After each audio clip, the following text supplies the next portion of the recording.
So Doc, na-mention mo na rin kanina no na kung yung IUD 12 years 'yon, kung yung pills, well, kailangan mas madalas mong iniinom no at hindi pwedeng makalimutan. 'Di ba ganon? So Doc, i-discuss natin anong pinaka-effective dito sa mga contraceptives, anong pinaka-least effective. Sige.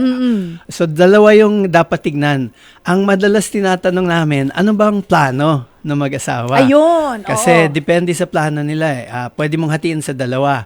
Yung ibang mga babae, gusto lang, kapapanganak ko lang kasi, siguro pahinga ng 2 taon para mabawi yung lakas, dugo, at saka yung hirap ng panganganak. Totoo. So kung gano'n na naglalagay lang ng agwat sa pagbubuntis, ang pinakamaganda, yung mga paraan na kagaya ng pills, condom, injectables, yung pag gusto nyo na mga anak, hinto nyo lang, pwede na ulit. Wala naman pong kasi marami kasi ang concern nila ay, magko-contraceptive ako pero mamaya baka mahirapan akong mabuntis.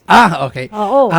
Maganda yung mga nabanggit ko, condom, pills, injectables. Kasi ano lang yun eh, pagka gusto nyo na magkaanak, syempre, hinto mo lang condom, pwede na. Oo. Yung sa pills, dahil iniinom mo yun, nananatili sa katawan mo, mga ilang araw, sabi mo na 1 linggo, pwede nang mawala yung bisa ng pill. Ayun naman pagkahinto. pala, 1 linggo lang. Ang medyo matagal yung injection. Oo. Kasi andyan sa laman ng braso ng babae yun. Gano'ng katagal po yun, Doc?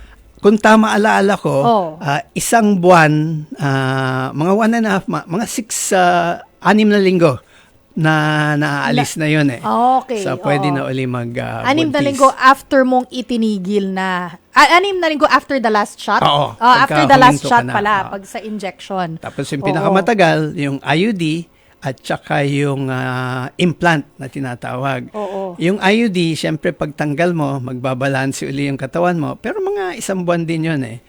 Yung dali lang implant, yun yung pinapasok kasi sa ilalim ng balat ng babae. Oo. Ang bisa nun, 3 taon. Okay. Pero pag tanggalin mo, syempre may natira pa rin doon. Sabihin mo mga 1 buwan, pwede na uli.